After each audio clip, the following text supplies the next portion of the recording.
Assalamualaikum warahmatullahi wabarakatuh. Hai, halo, gimana kabarnya nih Sobat Hikayat? Semoga kita semua sedang dalam kondisi yang prima ya hari ini. Seperti biasa, Hikayat Kehidupan akan membawakan cerita-cerita yang inspiratif dan menarik yang diharapkan bisa mengubah paradigma hidup kita untuk menjadi lebih baik lagi. Kali ini, Hikayat Kehidupan akan membagikan sebuah cerita yang berjudul Kisah Julaibib, sahabat Nabi yang jadi rebutan bidadari. Ada satu hadis Nabi Muhammad SAW yang populer di kalangan umat muslim, terutama bagi mereka para penuntut ilmu. Dari Abu Hurairah radhiyallahu anhu berkata, bahwa Rasulullah SAW bersabda, sesungguhnya Allah tidak melihat pada bentuk rupa dan harta kalian, akan tetapi Allah hanya melihat pada hati dan amalan kalian.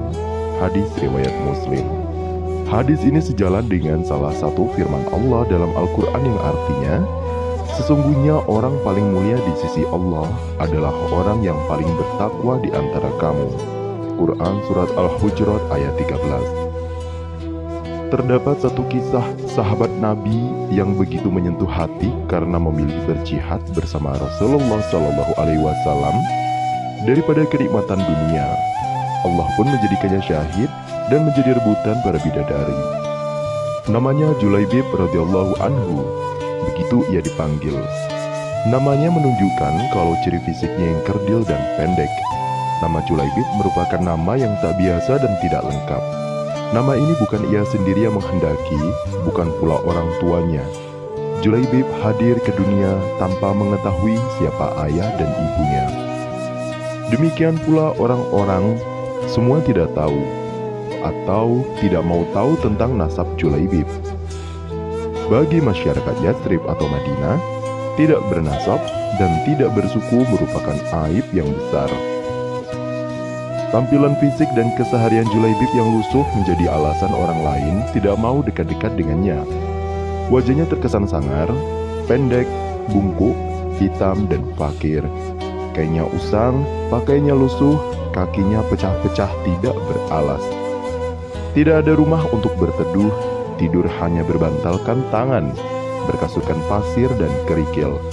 Tidak ada perabotan, minum hanya dari kolam umum yang diambil dengan telapak tangan.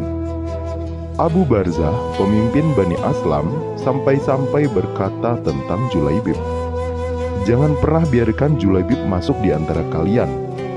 Demi Allah, jika dia berani begitu, aku akan melakukan hal yang mengerikan padanya.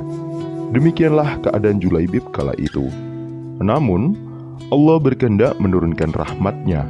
Tidak satu pun makhluk bisa menghalangi. Julaibib menerima hidayah dan dia berada di barisan terdepan dalam sholat maupun jihad. Meski hampir semua orang tetap memperlakukannya seolah ia tiada. Namun tidak demikian dengan Rasulullah SAW, sang rahmat bagi semesta alam. Julaibib yang tinggal di Sufah, Masjid Nabawi, suatu hari ditegur oleh Rasulullah. Julaibib, begitu lembut beliau SAW memanggil. Tidakkah engkau ingin menikah? Siapakah orangnya yang mau menikahkan putrinya dengan diriku ini ya Rasulullah? Kata Julaibib tersenyum. Tidak ada kesan menyesali diri atau menyalahkan takdir Allah pada kata-kata maupun air mukanya. Rasulullah SAW juga tersenyum. Mungkin memang tidak ada orang tua yang berkenan pada Julaibib. Namun, hari berikutnya, ketika bertemu dengan Julaibib, Rasulullah SAW kembali menanyakan hal yang sama. Julaibib, tidakkah engkau ingin menikah? Dan Julaibib menjawab dengan jawaban yang sama. Begitu, begitu, dan begitu, sampai 3 kali 3 hari berturut-turut. Dan pada hari ketiga itulah Rasulullah memegang lengan Julaibib dan membawanya ke salah satu rumah pemimpin Ansor. Aku ingin menikahkan putri kalian, kata Rasulullah SAW pada si pemilik rumah. Betapa indahnya dan betapa berkahnya. Demikian respon pemilik rumah dengan wajah berseri-seri, mengira bahwa sang nabilah calon menantunya. Oh ya Rasulullah, ini sungguh akan menjadi cahaya yang menyingkirkan temaram di rumah kami. tetapi bukan untukku, kata Rasulullah. Kupinang putri kalian untuk Julaibib, tegas Rasulullah.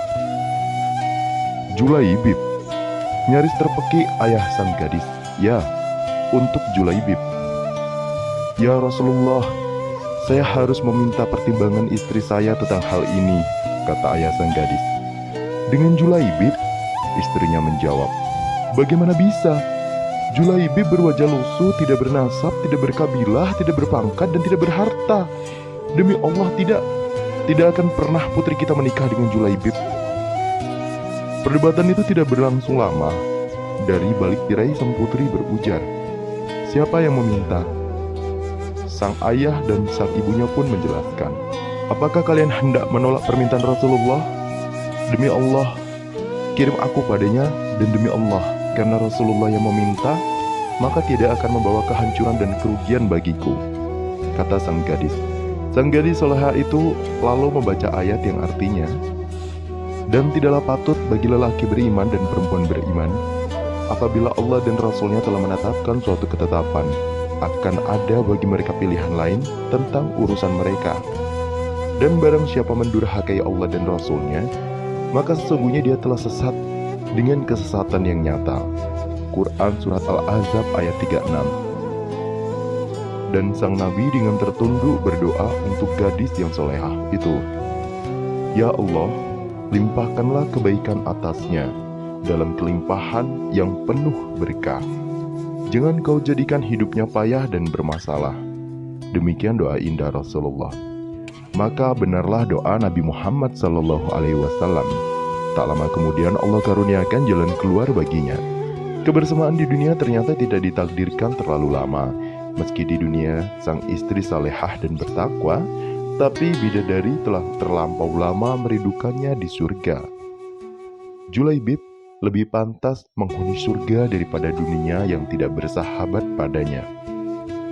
Saat syahid di medan perang, Rasulullah begitu kehilangan.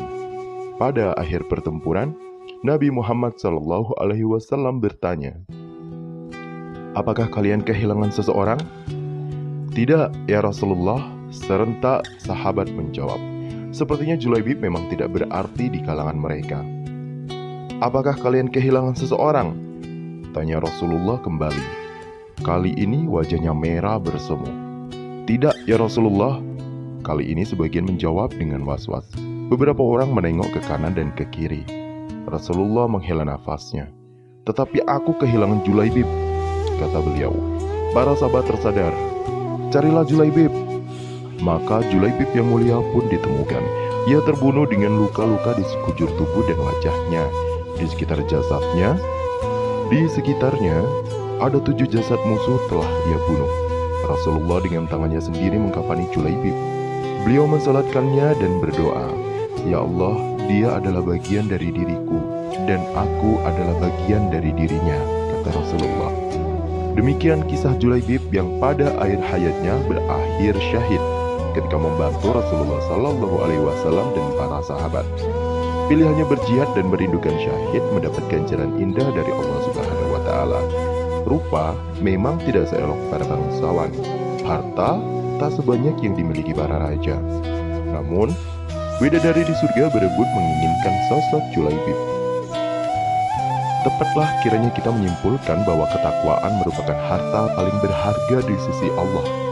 Sebab kekayaan, rupa, maupun kedudukan di dunia akan lenyap begitu ajal datang menghampiri pemiliknya.